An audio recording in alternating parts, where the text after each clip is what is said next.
How do I hold the pistol and have a good grip? What a good question. Here's how I do it. Grab your entire hand and wrap it around the pistol grip.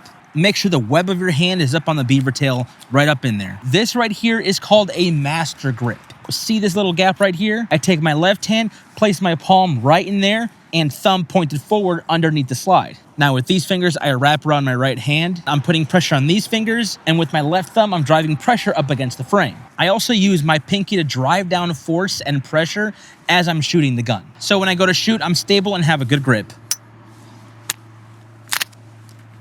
And so when I go to shoot, I'm stable and have a good grip.